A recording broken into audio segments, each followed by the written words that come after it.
Hello everyone, আসসালামু আলাইকুম। গায়ে হলুদের ডেকোরেশন করব এখন।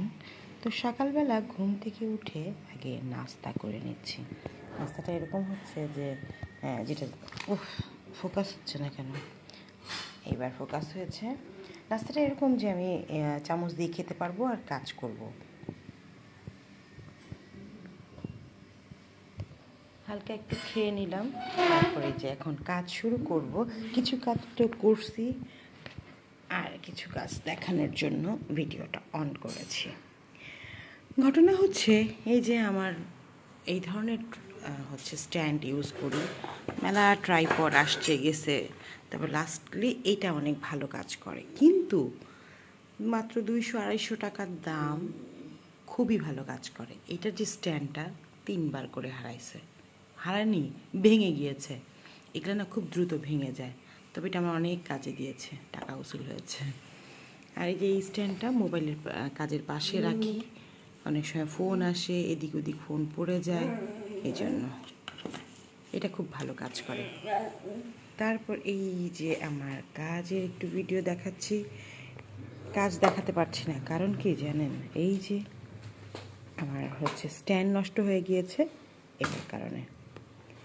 একটু মিষ্টি কুমড়া সম্পর্কে কথা বলি। যারা নতুন কাজ করছেন তারা এই সিজনটা খুব ভালো করতে পারবেন শেখার জন্য, কারণ এখন শীতকালে অনেক সুন্দর সুন্দর ভালো ভালো নরম নরম ফ্রেশ সবজি পাওয়া যায়। নরম নরম বলতে এই যে মিষ্টি কুমড়াটা দিয়ে কাজ করছি, এইটা হচ্ছে কোন জাতের? এটা হচ্ছে এই যে কালো মিষ্টি কুমড়াটা হয় না, সেই জাতের মিষ্টি কুমড়া। কিন্তু কয়েক ধরনের পাওয়া যায়। মিষ্টি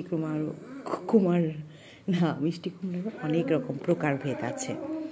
এটা কাজ করতে করতেই তো বুঝে যায়। আর যারা মিষ্টি কুমড়া বেশি পছন্দ করে খেতে, তারা জানে এক একটার এক এক রকম টেস্ট। কিন্তু আমি জানি এক এক রকমের কাটিং পদ্ধতি। যেমন এই মিষ্টি কুমড়াটা তো আস্তা কিনতে পাওয়া যায়, এগুলো তারা কেটে বিক্রি করে না। যেগুলো কেটে বিক্রি করে ওগুলো দিয়ে আমরা ফুল টুল বানাই, বড় সাইজেরগুলো বড় সাইজ করি। তবে আমি বড় সাইজের মিষ্টি কুমড়ার ডেকোরেশনগুলো একটু কম করি, কারণ বিয়েতে সাধারণত অত বড়গুলো লাগে না। অত বড়গুলো লাগে হচ্ছে কর্পোরেট ডিজাইন, মানে কর্পোরেট ফুড টেবিল ডেকোরেশনের জন্য। তখন হয় কি, একটা কার্ভিং অনেক বড় হাইট নিয়ে থাকে।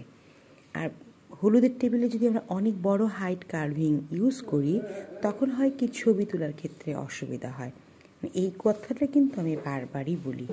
ক্লায়েন্ট অনেক সময় ইউটিউব দেখে হচ্ছে ফেসবুক দেখে অর্ডার করে। তো প্রথমে আমি সাজেশন দিই যে আপনি কি এত বড় সাইজেরই চাচ্ছেন? যদি বলে যে হ্যাঁ, তখন একটু বুঝিয়ে বলার চেষ্টা করি। আর যদি মাইন্ড সেট আপ রাখে যে না, আমি বড় সাইজই নিব, তখন আমরা বড় সাইজই প্রোভাইড করতে চাই। এই হচ্ছে বিষয়। এখন হচ্ছে আমি এক হাত দিয়ে মোবাইল নিয়ে আছি, আর আরেক হাত দিয়ে কাটিং করছি। আসলে মিষ্টি কুমড়া সিলেক্ট করার উপরে একটা অনেক বিষয় আছে, যে এক হাত দিয়ে করার কারণে আমি ভালো করে করতে পারছি না। অনেক সময় হয় কি, আমরা কাঁচা মিষ্টি কুমড়া কিনি, কিন্তু ভিতরটা একটু সাদা সাদা থাকে, সেটা আবার কেমন জানি ভালো লাগে না। আর হচ্ছে যেগুলো একদম কাঁচার থেকে একটু পাকার দিকে আগাইছে, সেইগুলোর কালারগুলো কিন্তু মারাত্মক থাকে। আর ফ্যাকাশে কালার যদি আমরা মিষ্টি কুমড়া দিই, সেক্ষেত্রে তখন আমাদের কালারফুল অন্য সবজিগুলো ব্যবহার করতে হবে। তবে আমি বলবো, যারা নতুন শিখছে তারা যেন এই ধরনের কালো মিষ্টি কুমড়াটা কেনে, তাহলে দেখতে সুন্দর হবে। আমি একটা ছবি তুলে রাখি এভাবে করে। এই তো, সবাই ভালো থাকবেন, সুস্থ থাকবেন। সুস্থ থাকার আগে আরেকটা কথা বলে নেই, এটাকে না এই পাশটায় কেটে এটাকে দাঁড় করাবো এরকম করে। হাইট উঁচু হবে, এর থেকে বেশি উঁচু আবার দরকার হবে না। আবার এটাকে এরকম করে রাখলে ফ্ল্যাট হবে। তো একটু গর্জিয়াস দেখানোর জন্য আমি এটা একটু নিচের দিকে একটু কেটে তারপর এটাকে দাঁড়া করিয়ে দেব। হ্যাঁ, গেল গর্জিয়াস। আল্লাহ হাফেজ।